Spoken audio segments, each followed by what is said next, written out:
Mga kababayan, Sara Duterte natataranta na. Patay ka diha. Naku day, Ginoo ko day, mukhang kuanday ba na ako man ginang naramdaman man ginako day ba nga hadlok naman ka day. Oo, mabig istorya sa Bisaya ba kanang nagakurog-kurog ang baba ba nga gano'n no. Alam mo yung nanginig na yung baba ba? Alam mo yung pag nilalamig yung gumagano no. Nangurog-kurog na ba? Nako. 10 days ang palugit para sumagot. Nako po, patay ka diha, bata ka. Ngayon mga kababayan, natataranta na si Sara Duterte. Oo. Ito na nga mga kababayan, si Ramil Madriaga ay kinasuhan na ng perjury. Allah! Diyos ko mga kababayan ko.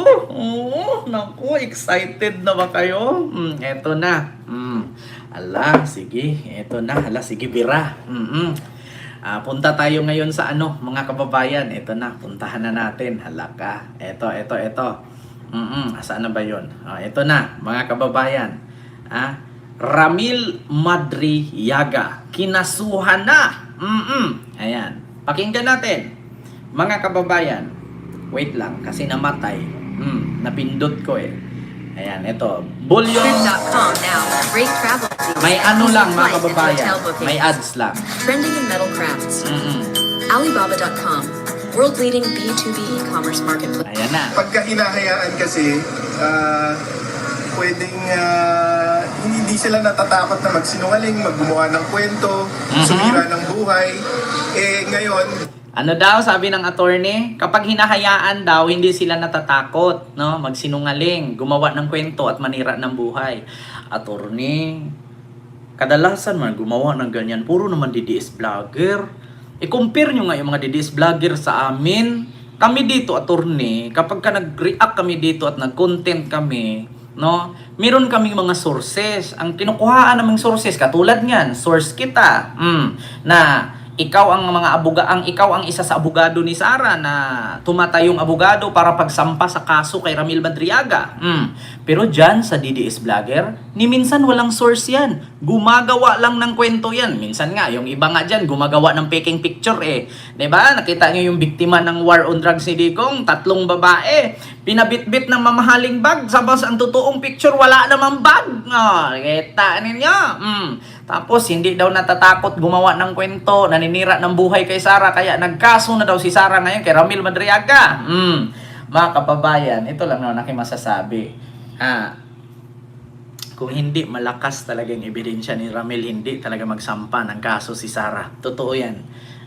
Wag na nga tayo mag 1 plus 1, 2 plus 2 dito mga kababayan. Wag na tayo dito mag 1 plus 1, 2 plus 2. Kung hindi talaga matibay at malakas ang ebidensya ni Ramil Madriaga, hindi magkakaso si Sara. didikit nila ngayon sa impeachment. Nakatuon lamang umano noon si Vice President Sara Duterte na pagserbisyuhan ang publiko. Nakatuon na pagserbisyuhan ang publiko. Hindi pinapansin si Madriaga kasi baka mahilot-hilot pa. Hindi pinapansin si Madriaga kasi baka mahilot-hilot pa. Baka naman magbago pa ang isip. Baka matakot pa nila. Baka winarningan sa loob. Ang problema dyan. Mabigat. Alam niyo, ito lang ha. Ako mga kababayan, sa totoo lang, sa 100%, 80% naniniwala ako kay Madriaga. 20% may kaba ako. 80% naniniwala ako sa mga testimony ni Madriaga. 20% may kaba ako. Pero ngayon mga kababayan, na kinasuhan na ni Sara si Madriaga, 100% naniniwala na ako. Totoo ang sinasabi ni Ramil Madriaga. Sabi ko nga sa inyo mga kababayan, hanggat walang aksyon si Sara, 80% lang ang paniniwala ko kay Ramil. 20% pa lang ako, floating. 20% floating, 80% lang paniniwala ko. Pero ngayon mga kababayan, si Sara na mismo nag-file ng kaso, 100% naniniwala na ako. Bakit mga kababayan? Kung hindi mabigat, kung hindi malaman itong testimonya ni Madriaga, hindi matataranta si Sara. Kaya hindi na nito iniisip ang mga pahayag ng nagpakilalang bagman umano niyang si Ramil Madriaga Nakatuon daw sa pagserbisyo sa publiko. Hindi daw iniisip at hindi pinapansin ang mga pahayag ni Madriaga. Syempre, binisita mo pa doon, hinihilot-hilot mo pa nga ano bang sabi ni Peebles? Ang sabi nga ni Peebles, pumunta doon, tinanong daw ang address ng anak, inalok pa nga na paaralin daw yung anak. Inalok na paaralin yung anak. Tinanong anong totoong pangalan ng anak. Alam nyo, sa totoo lang mga kababayan, ganon yon. Ngayon, hindi na nila mahilot-hilot. Ayun na, natataranta na. Di ba? Hindi na kasi nila mahilot mga kababayan. Alam nyo, sinong nakapanood ng vlogger na si King Lux? King Lucky ba yan? Na sumakay sa kalabaw na nabali, tapos natukod niya ang kanyang braso, nabali yung buto dito sa balikat. No? 'Di ba? Hinilot-hilot ni tatay, yung may-ari ng Carabao, kung madugtong ba yung pilay or na liso lang yung buto. Pero pagdating sa x-ray, bali pala. Ganun ang nangyari kay Sara at kay Madriaga. 'Di ba? Ganun ang nangyari. Bakit? Nung una, binaliwala lang niya. Ayaw sumagot. Peke yan. Hindi kami magkakilala niyan. Walang ganyan. Ano lang yan Sa dami-dami ba namang magpapapicture daw sa kanya? Tapos mga kababayan, pilit nilang ilihis ang kwento at si Madriaga daw, natural tawagin daw na Sir Ram. Tapos yung video call daw yun, hindi daw yun totoo. Lahat naman daw pwede mag-video call. Ending, mga kababayan, eto na, natataranta na. Nag-file na ng kaso. Bakit kaya?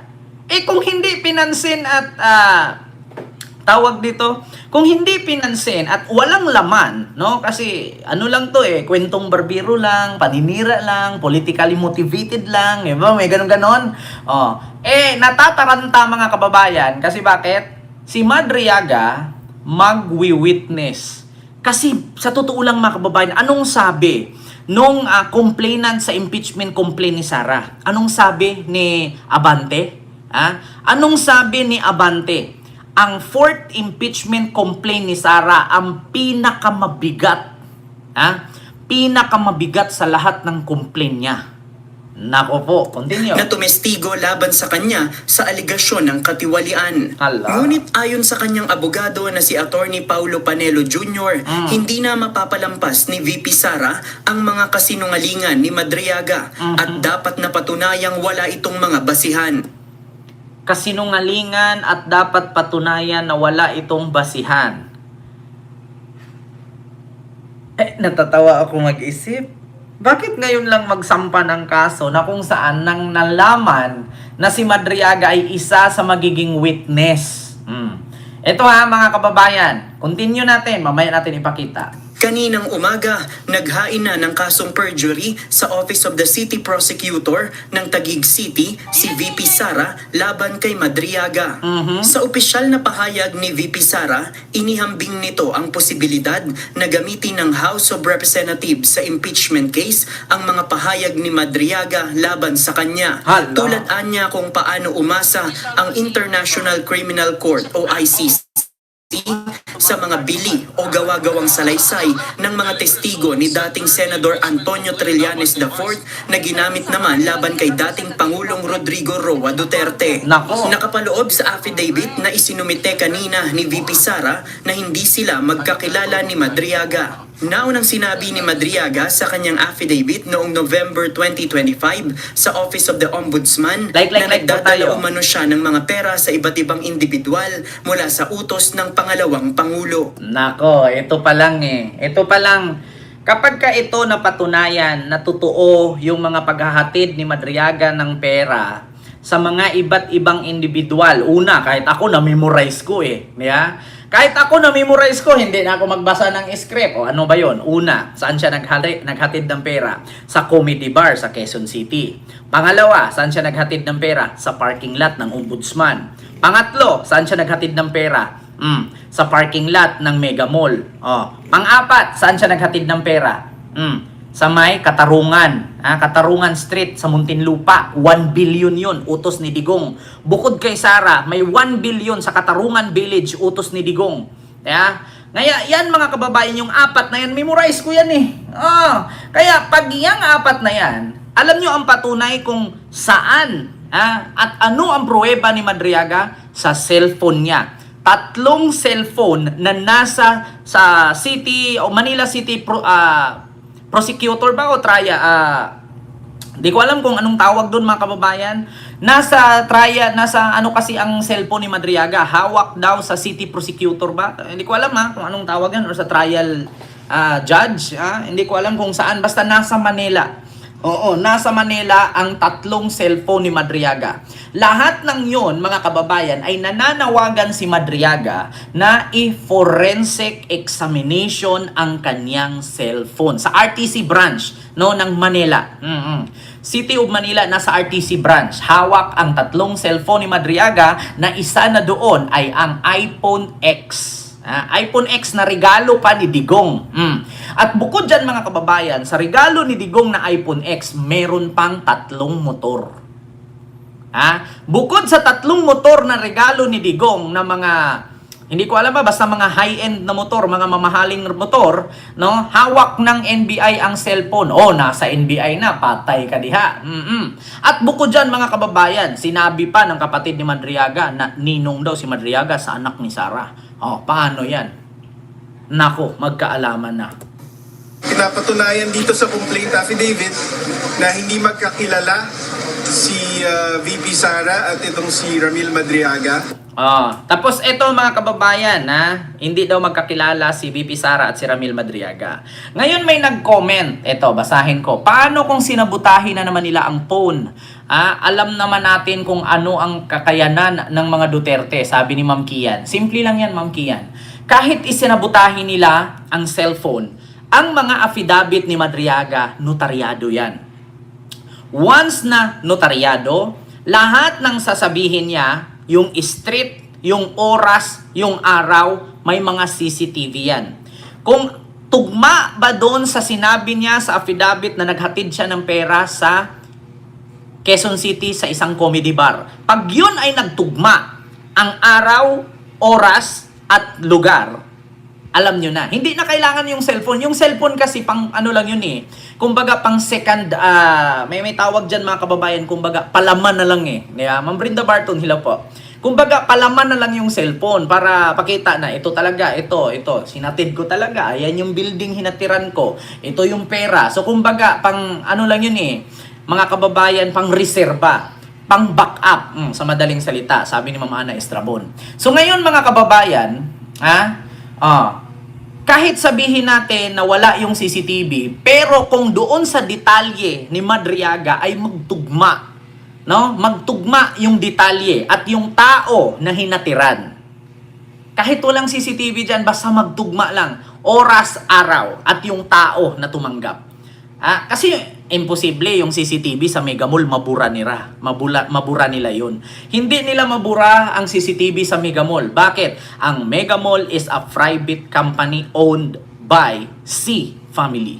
Hindi nila basta-bastang mabayaran ang mga C para ipabura yung CCTV. Hindi ganun yun.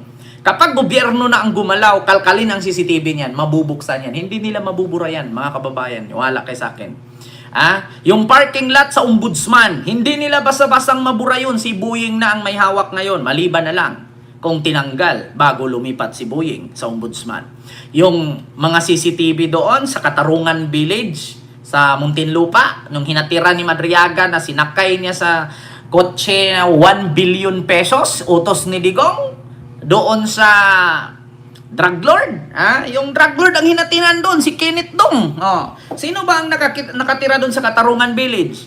Di ba si Kenneth Dong, yung drug lord na nasa Davao, na hinahanap na ngayon? Si Kenneth Dong ang nakatira sa Katarungan Village sa Muntinlupa. Baka hindi nyo alam, i-research ninyo.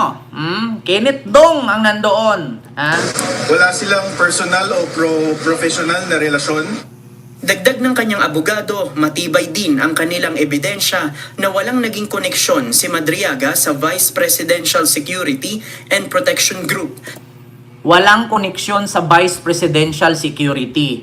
E paano kung makita yan sa mga payroll dyan sa Office of the Vice President na si Madriaga ay tumanggap ng sahod?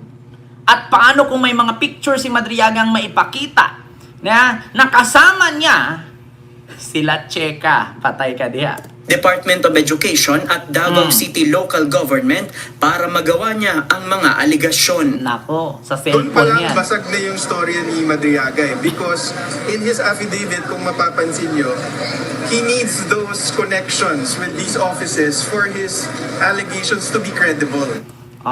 Kung walang relasyon or hindi magkakilala si Ramil at si Sara, bakit hinayaan nilang bumuo si Ramil ng isang programa at si Ramil ang producer? Alam niyo yung isip? Ano ba yung isip ba yun? Yung isip na tinayo ni Ramil na pinunduhan ng Pogo at ng drug lord? Yung pera na ipinundo dun sa Sara Duterte is my president? Ano ba yun? Isip ba yun, mga kababayan? Ayon naman sa legal counsel ni Madriaga Ayan na si na. Attorney Mark Anthony Te, naninindigan sila na totoo ang nilalaman ng sinumpaang salaysay ni Madriaga. Patay ka niya, naninindigan, lumalaban Kasi sa totoo lang mga kababayan, kung hindi totoo ang sinumpaang salaysay ni Madriaga, hindi maninindigan ang mga abogado dito. Mga kababayan isipin ninyo, kung ikaw ay isang abogado ng nakakulong at alam mo sa sarili mo na hindi accurate ang mga sinasabi na affidavit nung kliyente mo at take note, kalaban ninyo Vice President, umatras ka na. 'Di ba? Hindi maninindigan ang mga abogado ng isang nakakulong at ang kalaban mo pa ay sitting Vice President. Putang ina, ang bigat nun. Mga kababayan, sino po mga abogado na nanood sa akin ngayon? Napakahirap na sitwasyon ng mga abogado ni Madriaga. Kung hindi totoo ang mga salaysay ni Madriaga doon sa affidavit, hindi maninindigan to. Tandaan niyo mga kababayan, ang hirap bumangga sa malaking tao. Abogado sila. Ang binangga nila sitting Vice President yan. Kung hindi talaga malakas ang ebidensya, hindi matibay ang mga affidavit ni Madriaga, hindi maninindigan ang abogado ni Madriaga. Ang laking kalaban yan, putang ina. Para kang bumangga ng pader yan Okay lang sana kung X-Men ka, pag bumangga ka sa pader, tatagos ka na parang tubig lang. At handa silang depensahan ito sa harap ng mga otoridad. Handa silang depensahan sa harap ng otoridad. Naku po, mga kababayan, putang ina, tagilid. Di ba? Tagilid talaga mga kababayan. Ulitin ko sa inyo kung ikaw, abogado ka sa Pilipinas, tapos hindi ka naman masyadong kilala, kahit sabihin natin mga magagaling kayong abogado, pero sa ngalan na ang kalaban mong Vice President, pinakamakapangyarihan yan Vice President. Pangalawa, number 2. Number 2 sa pinakamakapangyarihan. Babanggain mo, tapos yung kliyente mo nakakulong pa. Sige nga, ito mga kababayan, tanungin ko kayo. Kung ikaw, abogado ng nakakulong, kung hindi talaga matibay, mabigat at malakas ang laban, hindi mo paninindigan yan. Vice President ang babanggain mo. Kliyente mo nakakulong pa. Sige nga, kung ang kliyente mo ay kakwento-kwento lang at hindi katotohanan ang sinasabi, umatras ka na. Pero mga kababayan, just try to think of it and just try to imagine. Nakakulong ang kliyente nila. Babanggain nila, Vice President pa. Do you think kung hindi totoo ang sinabi ng kliyente nilang nakakulong, maninindigan sila? Isipin natin mabuti, mga kababayan. Diyan pa lang Diyan pa lang. Diyan pa lang. Matakot na sila. Pero bakit anong sabi ng abogado ni Madriaga? He needs those connections with these offices for his allegations to be credible. Ayon naman sa legal counsel ni Madriaga na si Attorney Mark Anthony Te, naninindigan sila na totoo ang nilalaman ng sinumpaang salaysay ni Madriaga at handa silang depensahan ito sa harap ng mga otoridad. Nako! JP Nunez, UNTV, News and Rescue. Diyos ang aming sandigan, serbisyo publiko ang aming pinahahalagahan. UNTV News yan, may source tayo. Ganon po yun mga kababayan. Hindi maninindigan ang abogado ni Madriaga, lalo't na't nakakulong si Madriaga, nasa piitan. Tapos ipapanindigan nilang tama, totoo at malakas ang ebidensya at matibay ang kanilang kliyente na mga sinasabi, tapos babanggain ninyo, Vice President. Kung ako abogado niyan, kung hindi talaga totoo ang sinabi ng kliyente ko, atras na ako. Bakit? Vice President ba naman? Diyos ko, kahit saan mga kababayan, kahit nga barangay chairman kalabanin mo talo ka Barangay chairman na yan How much more pa kung Vice President pa? Nako mga kababayan, mahirap. Naku po, Rodi. Naku po, Rodi, aray mo. Aray mo, Rodi. Nako, patay ka diha. Nako, mga kababayan, isa lang talaga ang masasabi ko. Ouch. Masakit. Ouch. Kung dati, mga kababayan, si Madriaga pinapaniwalaan ko 20% hindi, 80% oo. Pero ngayon, mga kababayan, 100% naniniwala na ako kay Madriaga. Putang ina, mapapamura ka talaga. Aray ko. Abangan.